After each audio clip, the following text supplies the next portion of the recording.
In this video, I want to talk about this thank you resume speed sign, which denotes the end of a construction zone speed limit. Unfortunately, we don't always have this sign posted at the end of construction zones. So we have to, again, scan ahead and look to see where, if there is a sign, where is it? And if there isn't a sign, where has the construction visibly ended? So we're driving on a stretch of highway where they were building an overpass in Victoria, and you can see here they have posted a temporary maximum 60 kilometers an hour speed limit on the highway. So they're trying to give you as much heads up. This construction zone starts way further back than where the video starts from, but very often people will see the end of the visible construction zone and then they will start speeding up.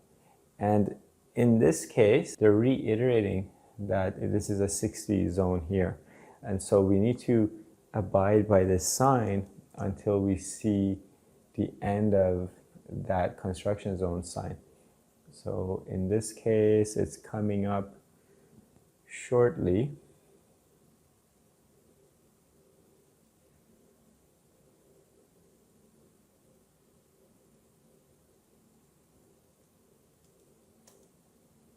And see, we have work zone ends, and we have thank you resume speed. And of course, you could see it while we were holding back, the traffic beside us was pulling away from us. So this vehicle, let's say, is roughly around where we were, but they're not really abiding by this speed limit. They're going quicker than what they should be.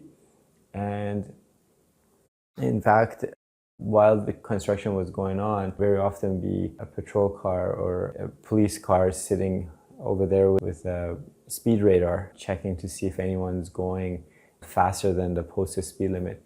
And as you likely know, speed fines double in construction zones.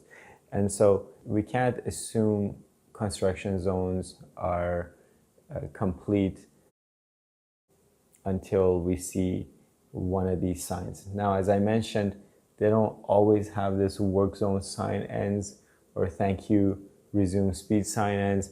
And then the students are like, so what is one to do, right? So in the city, sometimes you'll see a little sign with someone with a shovel, and it'll say 30 below it. And then you'll see like someone, a city worker, cutting lawn or something. And you can see like they've set up the cone system there for themselves, like creating a bit of a bubble around themselves. And so once you pass that stretch and you can see like, okay, everything's returned back to normal, then you can pick up your speed.